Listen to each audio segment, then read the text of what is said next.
शिंदे, आपण पाहत आहात Gramseema YouTube news channel. Gramseema YouTube news channel मध्ये आपल्या सर्वांचे स्वागत आहे। ग्रामसीमा यूट्यूब न्यूज चॅनलला लाईक करा, शेअर करा, सबस्क्राइब करा। शेतकरी अडचणीत असताना भाजपाने त्यांच्याकडे पाठ फिरवली। आमदार प्रणिती शिंदे। शेतकऱ्यांच्या मतांचा फायदा घेऊन भाजप सत्तेत आले आणि आता जेव्हा शेतकरी अडचणीत आहेत त्यावेळी त्यांच्याकडे भाजपाने पाठ फिरवली असल्याची टीका महाविकास आघाडी सोलापूर लोकसभा उमेदवार प्रणितीताई शिंदे यांनी केली आहे।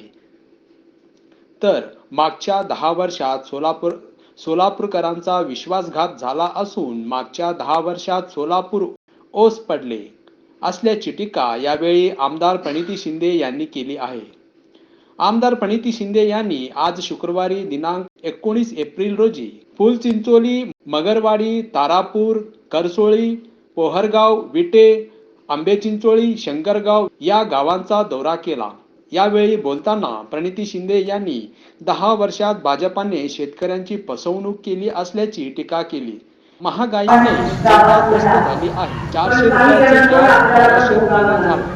शेतकऱ्यांच्या मालाला भाव, त्यामुळे माझा उद्देश मत मागणे हा नाही तर सर्वसामान्य शेतकऱ्यांचा भावना लक्षात घेण्यासाठी हा गावभेट दौरा असून याला नागरिकांतून उत्स्फूर्त प्रतिसाद मिळत असल्याचे मत महायुतीच्या उमेदवार आमदार प्रणिती शिंदे यांनी मांडले।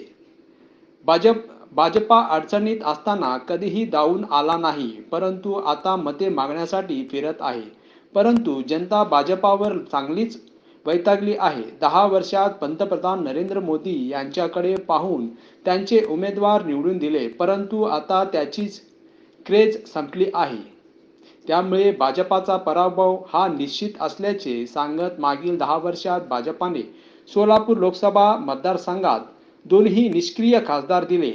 आताची लोकसभा निवडणूक ही पुढाऱ्यांची नसून पुढारी विरुद्ध जनता अशीच आहे।